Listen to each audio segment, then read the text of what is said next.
राधे राधे, जय श्रीमन नारायण, हरे कृष्णा। कैसे हैं आप लोग? आशा करती हूँ कि भगवान हरि की कृपा आप सभी पर बनी रहे, आप सभी स्वस्थ हो और अच्छे हो। इसी के साथ आज हम सुनेंगे, भगवान के घर देर है लेकिन अंधेर नहीं। जब भी हम कोई काम करते हैं और उसका फल हमें नहीं मिलता है तो हमें ऐसा लगता है कि हम बेकार ही कर रहे हैं, हमें नहीं करना चाहिए।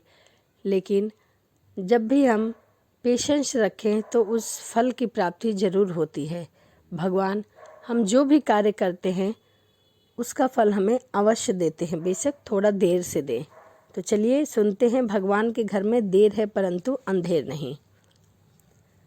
रोज की तरह विश्वास साहब सब्जी लेने के लिए मार्केट जाते हैं। वह दुकान पर सब्जी ले ही रहे होते हैं, तभी पीछे से एक भिखारन की आवाज़ आती है, बाबा भगवान के नाम पर कुछ दे दो, मैंने 2 दिन से कुछ भी नहीं खाया। एक जानी पहचानी सी आवाज़ उनके कानों में जाती है, जिसे सुनकर साहब चौंक जाते हैं और पीछे मुड़कर देखते हैं तो उनकी आंखें फटी की फटी रह जाती हैं और विश्वास साहब के मुख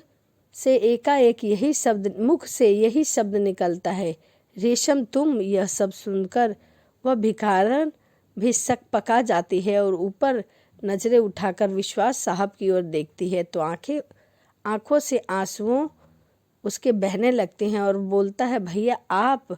हाँ मैं, लेकिन तुम्हारी यह हालत कैसे हुई? विश्वास साहब घबराते हुए उस आदमी से पूछते हैं, भैया यह सब मेरे कर्मों की सज़ा है। मैंने आपके साथ जितना बुरा व्यवहार किया था, शायद भगवान ने इसीलिए मुझे यह सज़ा दिया है। इतना कहते कहते वह व्यक्ति वहीं बेहोश होकर गिर जाता है।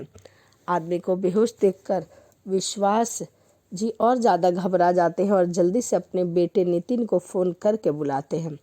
10 मिनट के अंदर ही नितिन वहां पहुंच जाता है और वह उस आदमी को लेकर विश्वास साहब और नितिन हॉस्पिटल पहुंच जाते हैं। डॉक्टर साहब आदमी को चेक करके बताते हैं कि घबराने की कोई बात नहीं है। इस आदमी ने 2-4 दिन से शायद कुछ भी नहीं खाया है, उसी के कारण इसे कमजोरी हो गई, जिससे इसे चक्कर आने लगा। अभी थोड़ी देर में ही इसे होश आ जाएगा, आप चिंता ना करें। तब नितिन बोला, पापा आप घर जाइए, यहाँ पर मैं इनके साथ बैठा हूँ, होश आते ही मैं आपको फ़ोन कर दूँगा। बेटे की बात सुनकर विश्वास साहब घर आ जाते हैं और अपने कमरे में जाकर अलमारी में से फ़ोटो निकाल कर देखने लगते हैं। देखते ही देखते अपने अतीत की यादों में चले जाते हैं कि कितना खुशहाल परिवार था उनका घर।